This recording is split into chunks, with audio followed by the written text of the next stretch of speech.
Господь, Отець наш Небесний, благословіть. Я йду знищувати! Вбив моїх братів, гвалтівників моїх посадок.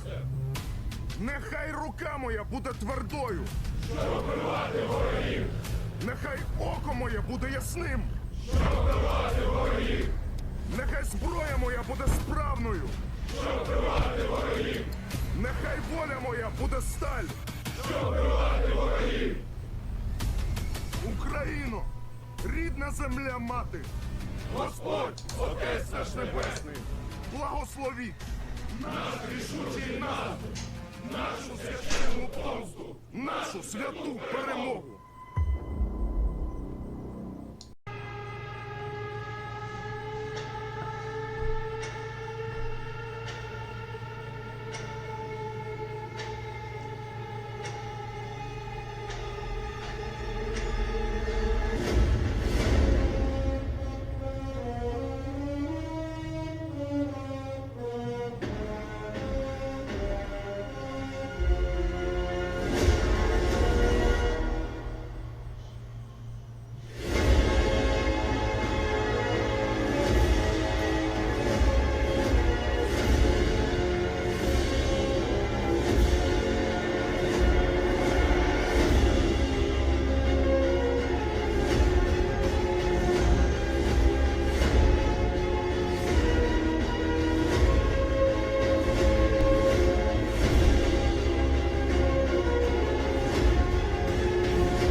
Good afternoon, everyone. This is the Spartan. Thought I'd mix it up a bit and just try a live stream. It was unplanned. I gave no notice or anything like that. So the subscribers that I do have, this would be a surprise to them.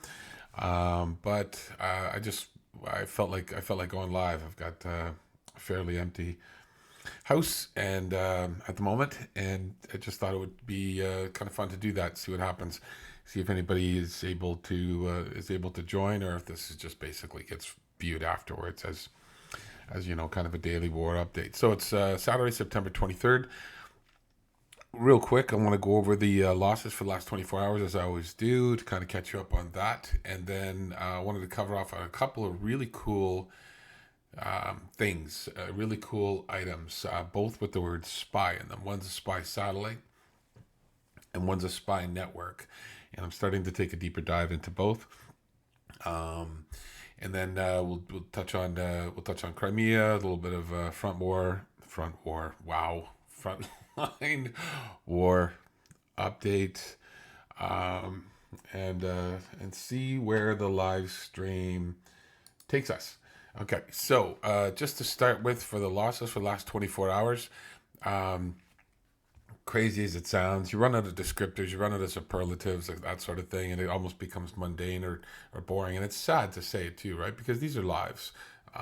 These vehicles, etc., are not taken out without somebody's life typically being lost or injured, at least being injured. That being said, they are invaders and they're trying to do the same to the Ukrainians. So I never want to make light of anything, and I try to catch myself if I do kind of get too sort of perfunctory and start talking about it like it's a video game or a stat sheet or something like that. I catch myself, but I don't always catch myself. So I'll apologize if I ever sound sort of cold about the stats or whatever. It does break my heart to think about all the lives that are being lost on both sides unnecessarily, all because of the whims of one nut bar living in the past. Anyways, Russian losses over the last 24 hours: 510 men, 11 tanks, which is a nice little uptick on the tank side of things. The tanks, we're sitting at 46.55 in tanks, and this is day 577. So the Russians have been losing, what is that, 9? They've been losing around 9 tanks a day. So when you get to 11, that's a little bit on the higher side. 33 artillery is just bonkers. Now, one thing to be said to anybody who ever starts to question those. So first of all, there's a lot of visual evidence to back up the focus on artillery. I saw Jonathan MS Pearce on ATP Politics, and he kind of made the point. I don't know if he got it from Andrew Perpetua, if it was just his sort of thoughts or whatever. That what's happening now is that the Ukrainian troops, specifically those in the intelligence side of things, drone operators, especially the FPV drone operators, that sort of thing, they're running out of sort of close, easy frontline targets, and they're starting to search deeper and deeper into Russian lines to find fuel and vehicles, fuel tanks and vehicles, artillery systems in the back lines, that sort of thing. I think that could be part of it, but I also think it's a concerted effort. I think their counter battery radars are being put to good use. And I also did want to say too that 33, that can literally involve anything from a small man portable artillery mortar system all the way up to 105 millimeter artillery mortar system. Why do I keep saying artillery? Because it's artillery, but you know what I mean, like those 105 massive Tulpan, I think it's called, the mortars. So, and it can include everything else in the artillery family. So it runs the full gamut. For MLRS, they're not very common. They are very deadly. They are very indiscriminate. Not that the Russians care about indiscriminate or not, but it's great to see them taken out. And 4 is way above. They're just about 1.1, 1.2 daily average. So to get 4 MLRS is great. 8 UAVs. Those could be UAVs that were offensively spying on and attacking Ukrainian lines and troops. Or it could have been, like taking them out on the Russian side of things. Don't know. And 26 vehicles and fuel tanks, kind of, that's runs the norm. It runs the norm. Mixed sayings and metaphors are awesome. I just love them. Runs the gamut. That's the norm. So, first of all, in the thumbnail, talked about the spy satellite. So I'm not sure if any of you remember, but I remember seeing, you see lots of fundraising initiatives. There was a fundraising initiative for the Bayraktars. There was fundraising initiatives, and still ongoing, for like the 1 million drones or whatever it was. United 24, who put this amazing video together. They're so good. They've got fundraising initiatives for wherever you want to put money into, the military, into infrastructure, into civilians, that sort of thing. They've got it. So there's been fundraisers all over the place. And one thing that I recalled last year was the talk of a fundraiser to purchase a satellite and repurpose it as a spy and use it as a spy satellite for Ukraine. And I really didn't pay that much attention to it. And to me, to be honest with you, it just sounded like a bit of a pipe dream. Like, oh yeah, sure. You're going to crowdsource a spy satellite for the war, and you're going to use it, and it's going to be helpful. It's going to be a good old satellite. And that's right. So it was kind of like, in my head, I was thinking to myself, well, good luck. And I hope that goes well for you. And maybe we'll hear about it. And never really didn't jot it down, didn't take a deep dive into it, and didn't pay attention to it. And from that point on, just kind of never paid it any attention, and never looked back to see what had gone on with it. Well, here is a bit of an update on that satellite, which has been purchased, used, and it's called Ice Eye, which is kind of cool, a little James Bondish. But here you go, and this is again from United 24. Exactly 1 year ago, on September 20th, 2022, volunteers handed over the ICEYE satellite to the Defense Intelligence of Ukraine. Ukrainians raised more than $15 million for this common goal. Thanks to this, the ICEYE satellite has brought a lot of benefits during the year.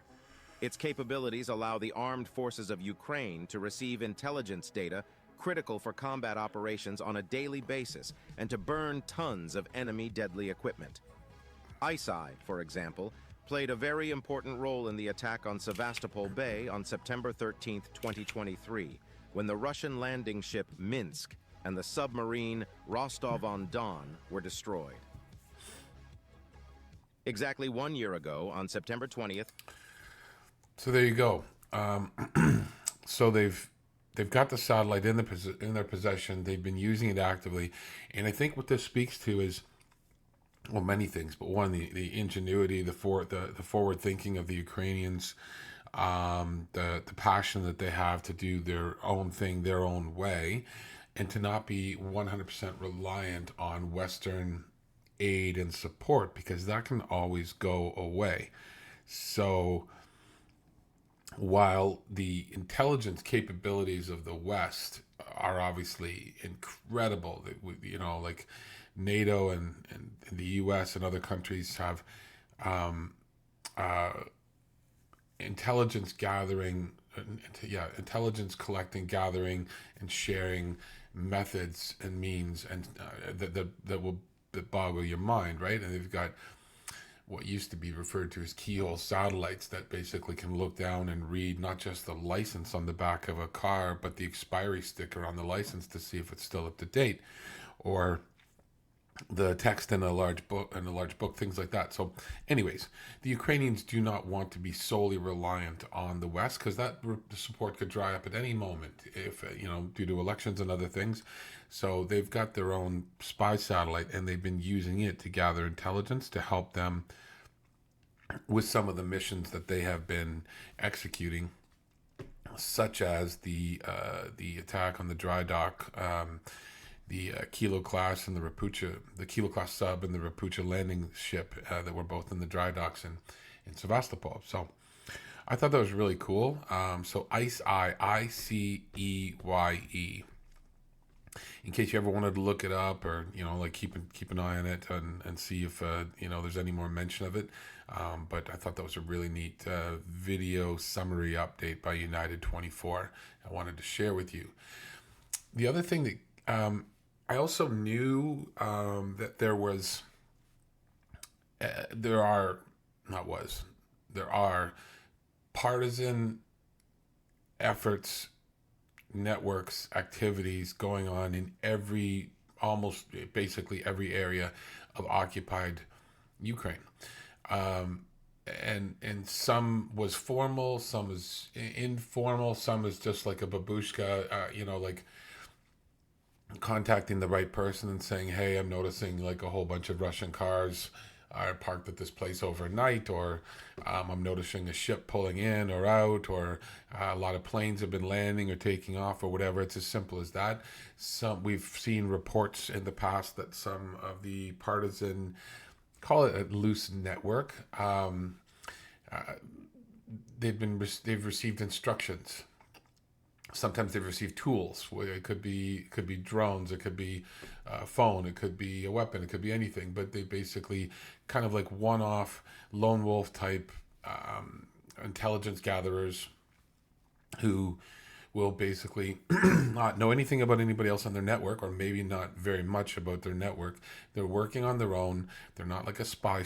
They're just basically a citizen who will do certain tasks, like, when I see this, I'll let you know, or I just saw this, and or I've heard this, or whatever, right? It could be as simple as that. We've also seen certain members of the informal or formal partisan network have basically taken out Russian soldiers and equipment, etc., behind the lines. And of course, on top of that, you've got all of the things that burn all the time. Train tracks, switching stations, trains themselves, bridges taken out, other pieces of equipment. Heck, Vladimir Putin's own private airport was hit by partisans, where he keeps his doomsday planes and some other, some other types of planes and helicopters. That was 4 or 5 aircraft were just damaged a couple of days ago there. So the partisan network runs the gamut. To be honest with you, I wasn't really in tune with Atesh. And Atesh is basically, it's formal. I mean, they've got their own website and Twitter page, etc. And they are the real deal. And I saw their name pop up over the last couple of Crimean attacks, and that they were not only providing information, they were directing fire. And yesterday I shared a tweet that basically they claim that they have a Russian naval, what do you call them? Members of the Russian Navy on their payroll, providing them information for money because they're not getting paid by the Russians. So Atesh has stepped up and said, hey, we'll give you your paycheck. And in return, you're going to tell us when the Russian commanders are going to be in the building, or what the plans are. Excuse me. And so that's what happened yesterday. But here's a little bit. I've got a couple of pieces on Atesh. So the underground Crimean Tatar group taking up arms against Russia. A Crimean Tatar. So the Tatars are basically like ethnic from the Crimean Peninsula, and they have been just brutalized by the Russians over hundreds of years. So just a little bit of they basically, that's where they're from, and that's where they want to return to. Those that have been, some have been sent to Siberia, some have left on their own, many were killed, etc., over many horrific events in history. But anyways, Crimean Tatar-led underground movement is already active. And, oh, by the way, sorry, I hate to keep stopping, but this article is where's the date? This is July 17th. So this is a couple months old. Just wanted to, I'll try not to stop anymore there, but I wanted to make sure that you didn't think this was right up to date. Crimean-led underground movement is already active from behind Russian lines, and hundreds of young Tatar men are ready to take up arms to liberate the occupied peninsula, a veteran community leader has said. Mustafa Zamilev, widely seen as the godfather of Crimean Tatar rights movement, pointed to operations by the Atesh, ATESH, guerrilla group comprising of Crimean Tatars, Ukrainians, and Russians in Crimea and other occupied Ukrainian regions. So I think they're primarily focused on Crimea, but they're elsewhere. Atesh, which stands for fire, which means fire in Crimean Tatar, was created in September last year, primarily to carry out acts of sabotage from within the ranks of the Russian army. It claims more than 4,000 Russian soldiers have already enrolled in an online course on how to survive the war by wrecking their own equipment. That is true. That is another one. That is another sort of effort that I'm kind of embarrassed I didn't really take a deep dive into. But basically, the Ukrainians, Atesh, etc., were putting out how-to videos on how to basically, like if you're in a Mista S, or you're in a T-72, or you're in all these different vehicles, they basically are teaching the Russians how to disable permanently, or for an extended period of time, damage their equipment without making it look like they're damaging their equipment. So that way they can say, oh, darn, the tank broke down. Oh, the SPG won't fire. And then they abandon it, and then they go back. And they don't get in trouble because they basically follow the instructions on how to disable it surreptitiously. There's no evidence linking the group to the latest attack on the Kerch Bridge early on Monday morning, but the group has claimed a string of smaller attacks, blowing up Russian checkpoints, assassinating Russian officers, setting fire to barracks, and feeding sensitive information to the Ukrainian intelligence. It recently accused Russian sappers of laying mines in Kreminsky Titan chemical works in Armyansk, in northern Crimea. It's a chemical plant that could basically turn into a chemical bomb. An explosion there could spread ammonia cloud across the land bridge between the peninsula and mainland Ukraine. Atesh is very deep underground. Jamalev, 79, told The Guardian in an interview. There was not a single arrest amongst the Tesh members, but they are working inside Crimea territory, blowing up targets. So, over a year and a half of this group operating behind Russian lines, and they haven't, according to him, haven't lost a single person. They've not been arrested. Zemelev said that 300,000 strong Crimean Tatar community had been the focus of resistance to Russian occupation since 2014, when Moscow annexed Crimea, not least because of its experience under Moscow's rule. The Crimean Tatars are the Turkic-speaking native people of Crimea, absorbed by the Mongol Golden Horde in the 13th century. They adopted Islam and broke away as the powerful Crimean Khanate in the 15th century. After Russian annexation in 1783, the process of persecution and expulsion began under imperial rule, and it was continued under the Soviet Union. They basically killed them, tried to Russify them, arrested them, impoverished them, put them in Siberian gulags, etc. They wanted to basically wipe them out, or at least cow them. In 1984, Stalin deported the entire Crimean Tatar population, mostly to Uzbekistan, including Zemelev's family. So that's why when we say that there are Tatars in Russia, they're literally, they're air quote Russians, because they've been there for so long, but they were forced to live in Russia, in Uzbekistan, by Stalin, including Zemelev's family when he was 6 months old. As a human rights activist, he spent years under surveillance and in penal colonies. He is no longer the chairman of the Crimean Tatar Assembly, the Melis, but remains a member of the parliament and the preeminent elder of the community. On March 12, 2014, 2 weeks after the Russian soldiers wearing no insignia, the Little Green Men, seized strategic points in Crimea, and 4 days before a referendum was held on the peninsula to endorse its independence, Vladimir Putin spoke to Zelensky by phone. He told me he saw Crimea Tatars as pacifists, and he hoped that there would be no violence, Zemelev recalled in the 45-minute conversation. I told him, wait a minute, it's non-violence when you are defending your civil rights in your own country, but when when an enemy boot steps on your land, that's a completely different matter. Anyways, long story short, I won't go through it's a good article. Shows you the kind of history, and basically these guys are active, and so when you see things blowing up on Ukrainian land that's currently held by the Russians, there's a real good chance that Atesh has got something to do with it. And they're employing Russian soldiers. So along the same lines, I found their website. I just looked for it today, and their Twitter page. And this is Atesh in Crimea. At Fletch Reports, right?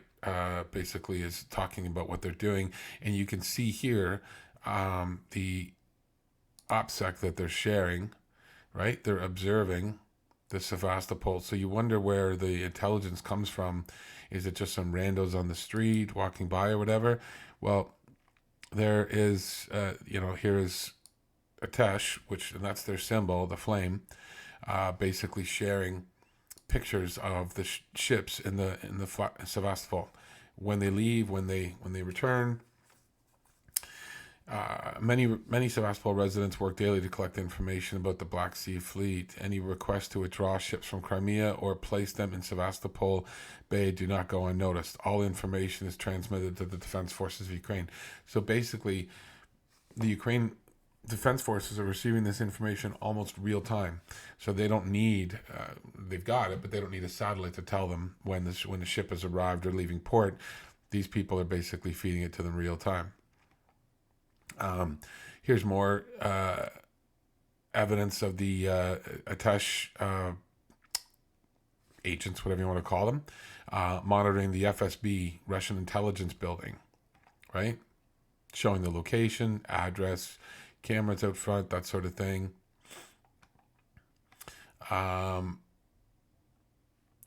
Partisan group Atesh claims that it helped the Ukrainian armed forces to adjust successful strike on the Black Sea Fleet. This is yesterday, benefiting from the cooperation of Russian officers who needed the money due to delayed salary payment. 6 other strikes on Crimea were claimed. including at Bakasoya. I can't pronounce that. I apologize. But so here is Atesh basically tracking those who support the criminal war, getting their license plates, vehicle types, sharing it with the Ukrainians as well. So you wonder why those vehicles get burned up, blown up, all that sort of stuff, right? Maybe this will be the last one. We'll see. Atesh records the transfer of Caucasians to Crimea. Caucasians. The agent observes a lot of soldiers of Caucasian appearance on the streets of Zankoy. Several groups are spotted at the train station of the city. Equipment is constantly moving, bringing and taking away soldiers.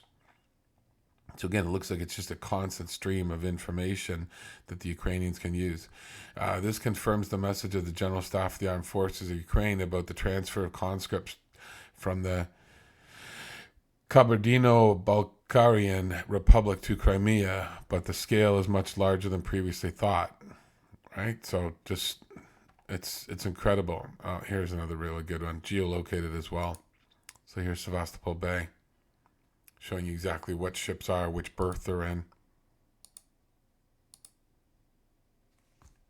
Right? So, Atesh, ATESH, something cool to keep an eye on. And really impressive to see what they're doing. So the Wagner keeps on getting picked on, and it's a good thing, I think. But their Aleutian 76 has crashed in Mali. This is a very, very large plane, and while Russian planes have been having a lot of trouble lately, Wagner's under attack from Africans, from some of the Muslim groups out there, potentially from the Russian MOD, FSB, etc. So this is, and again, no idea if there was any people on it. I don't know if it's said. Oh yeah, plus the Ukrainians too would love to take out Wagner as much as possible. But anyways, this this plane is very, very large. That is an Aleutian Aleutian 76, an Aleutian IL 76. It is meant. This is what the Wagner have traveled to and from Africa to Moscow or to, St. Petersburg or wherever they're traveling. These planes were also used. They can transport troops. They're used to act as AWACS planes. When they've got the dome on top. Very, very large, very, very capable plane. Very, very difficult to take them out of the sky. They have four. Do they have 4 or 5? They have a tail engine too. I think it's just the 4. Yeah, it's just the 4. They have 4 independent engines. So for an Aleutian to be taken out of the sky, they're hard to crash. So you can posit what you like on what happened to them. So. On to the hit yesterday on the Black Sea headquarters in Sevastopol. So there's been some incredible video footage that's been coming out, including this slow-mo of the Storm Shadow Scalp cruise missile. Now, excuse me, I'm going to show you a little footage a little bit later, or a picture. To me, I believe it was hit at least 3 times. Observers on the ground claim 3 to 4. There's been 2, I think, confirmed on camera, but it seems based on the damage and what was burning already. So this is the front face. This building is shaped like a U, right? The ends of the U are going this way and over this way in the distance, and here's the bottom of the U. That's the front facing. It looks like the Greek columns. So for sure, at least this section has already been hit. And you'll see, and it looks like this is an independent smoke cloud on this side. So to me, there's already been 2 strikes, and people keep calling this a double tap. I think it was a triple tap at least. And just for point of reference, apparently Admiral Sokolov, the guy in charge of the Black Sea Fleet, apparently his office was right here on the upper floor on this wing, and may have been the first one that was hit.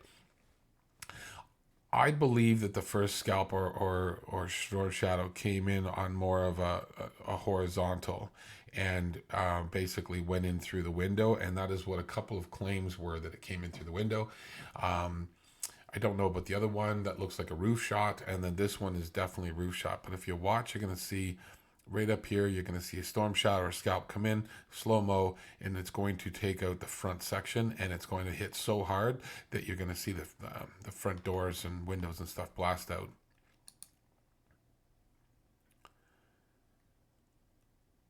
So there you go. So it went right through the roof. And once these things impact the outer shell of their target, then the secondary penetrator basically goes to work.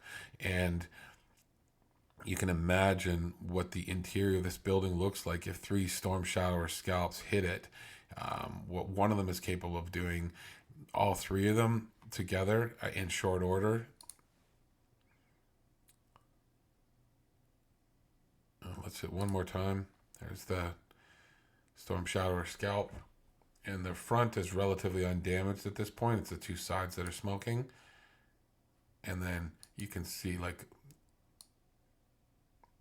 it actually looks like the roof line bulges a bit, but it decimated it. So there you go. Here is a satellite view that kind of talks a little bit about what I was talking about. So satellite images of the Russian Black Sea Fleet headquarters. This is hours after the Ukrainian strike. So you'll see materials. This is kind of what we just saw. Materials ejected by the impact in the front. That's the front afterwards. Multiple floors and fires are burning. So before, when we started watching that video, this front was white and pristine. There was nothing going on. Now you can see there's 2 floors up in the front. There's active flames. Third impact, filmed one, likely hit the front northeast corner. We saw that. That's the side view that I talked about where his office was. One impact cratered the west wing and blew a large amount of debris into the western alley. Here you can see 5 fire engines, and unknown for sure if 2 or 3 missiles hit. I am leaning strongly towards 3, not that it really matters. And yeah, that's kind of the same picture. Yeah, so this is the one that I wanted to show you that shows the difference. So here's where we were looking on the side. There's the front of the U that we saw the last impact come in this way and strike through there and blow out the front. This part was already burning, and this part was already burning. That's a smaller version. That's a big version of that particular building, the headquarters. So this is the before, and that's the after. So you see the after? That looks to me to be an independent, at least one crater. You could almost argue that there's 2, but that's an independent crater right there. That is a hole in that roof.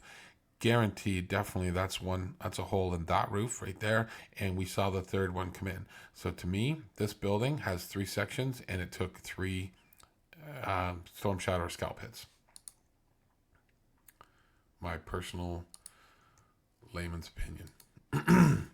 So yesterday, and I wanted to kind of apologize because on my video, one of my afternoon video around 5 o'clock yesterday, I believe it was, I kind of made some statements and didn't really sort of caveat them all or back them up. So one, when I said that Sokolov had been liquidated, I should have stated that multiple sources were claiming that he was liquidated, but as always, there was no confirmation at that point. In addition to that, I also stated that there were calls for 40 ambulances to bring people to the hospital, and other Russian telegram and sources that I had read stated that there was up to 30 dead, 30 casualties. So I didn't really caveat those as much as I should have. I should have basically pointed that out, that Sokolov very well could be alive, and and that the 30 KIAs, if you want to call them that, may not have been 30 There could have been just injuries. We're never going to get the truth out of the Russians, the Russian MOD. If they say 3 died, then it could be very well 30. If they say nobody died, then it's somebody did, but we just don't know the number. They always lie. They tend to chop it down by 90% or whatever. But so then there was rumors, obviously, fog of war, all that sort of stuff. There was rumors that Sokolov was alive, but then he was in a coma, almost like the Kadyrov thing, that he was in grave condition, that he'd been transported to hospital, condition unknown, etc.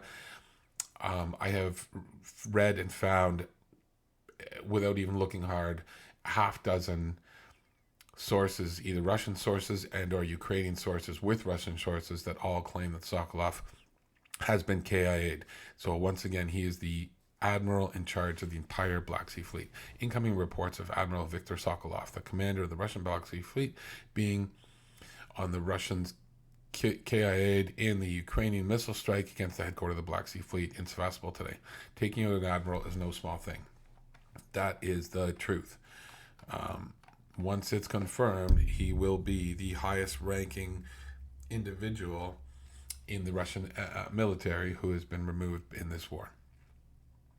In addition, Budanov, who I trust with my life, has claimed that the commander of the Russian forces in southern Ukraine, Colonel General Alexander Romanchuk, the commander of the 200th Separatized Motorized Brigade, Lieutenant General Oleg Sekov, were severely wounded in the Ukrainian attack on the Russian Black Sea Fleet headquarters today. So by all accounts, 2 days ago, the Ukrainians took out the Russians' backup command post where the Black Sea Fleet command would meet. And so yesterday they all decided, well, what would be a great idea is to meet in broad daylight in our main building in Sevastopol that was just hit recently. That would make sense. And so the rumor was that Sokolov had called all of his senior leadership in to meet, and all met on the upper floors. Among severely wounded in Ukrainian attack, Black Sea headquarters, Colonel Romanchuk, he confirms that at least 9 dead and 16 injured among the Russian military personnel. So that's as of right now, and it could be a lot higher by the sounds of what they were calling for from an ambulance perspective. So this is Alexei Danilov, who I love. He's very off the cuff. He's the Secretary of the National Security and Defense Council of Ukraine. He said the Russian Black Sea Fleet will be sliced up like a salami. The best option for the Russian military would be to scuttle its fleet, basically sink them. There are 2 options for the future of Russia's Black Sea Fleet: voluntarily or forced self-neutralization. So he's basically like, we're going to pick you apart. Give up or we'll make you give up. Here is Budanov. Strikes on the bridge, on the Crimean bridge, will continue regularly. And this is Budanov laughing, I believe. Could be laughing. Not sure. It's very tough to read his emotions, but nice to see that he's basically stating that we haven't forgotten about the bridge. This is by Artur Rehi. Love him. He basically attacks on the UAF. Attacks by the UAF continue with 3 new targets.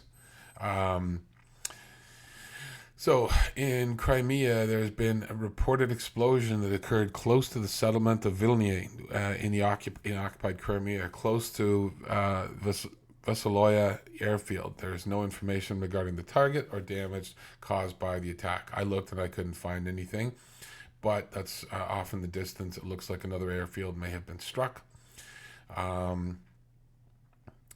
This is a Russians transporting troops on a boat on the Dnipro, we believe, somewhere in, and I'm going to stop it right there, but you can look that one up. They did not do well. It looked like 3 to 4 Russian soldiers on that boat in the Dnipro, and it looked like there was one that was capable of swimming after the fact. 4 in Sevastopol. This morning there were reportedly explosions in Sevastopol. This is new. An active air defense was active, followed by explosions heard close to Inkerman.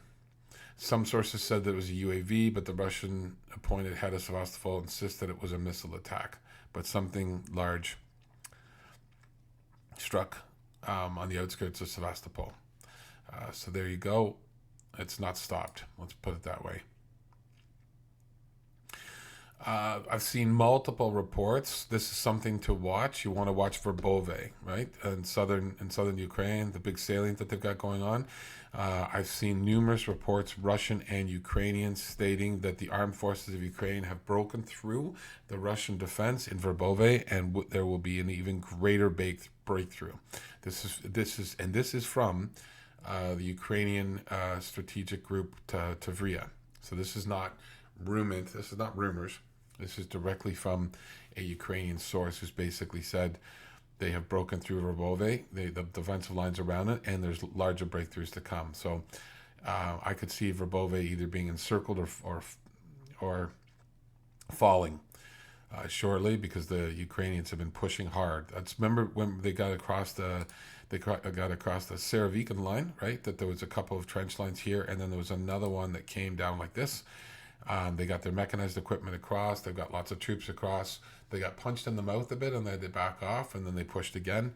And by all accounts, it sounds like they are making very good progress on Verbove. So that is one to watch. Archer again, he does some really good short updates on. So in Robotny, Verbove, which is what we were just talking about, the UAF has achieved tactical success in a number of directions west of Verbove.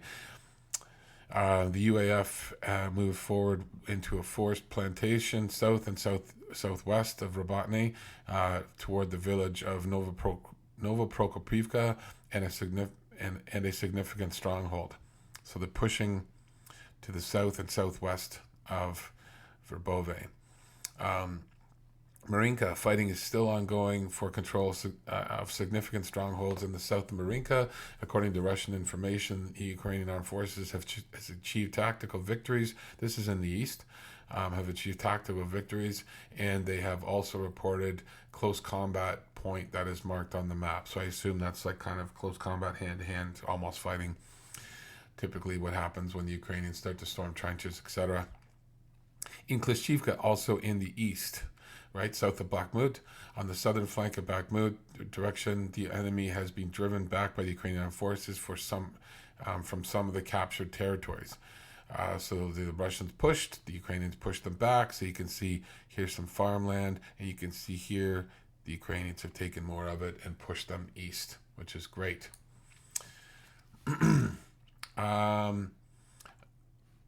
last thing I wanted to play for you, I want you to turn your volume up if you're watching this, is Vladimir Zelensky in Canada visiting with Ukrainian Canadians in a hockey arena, of course, and they decided to break into the Ukrainian national anthem, and Zelensky sung along with them.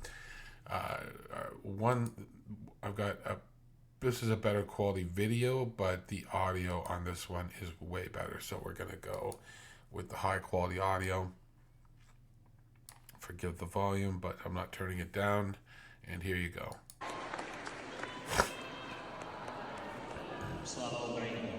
Героям слава. See, they started to break out into it while he was going to give his speech, so he stopped.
Slava. How beautiful was that? I do not know the words to their national anthem, and I don't really need to. I just love the song. It's beautiful. And I just love how they just broke into it out of the blue. And he just stepped back and sang along. It's a beautiful thing. Anyways, that is it. I'm going to end it there. A little longer than I thought, but I thought there was some really good information in there for you. I hope you enjoyed the stream today. Enjoy your Saturday. Tell someone you love them. Slava Ukraini.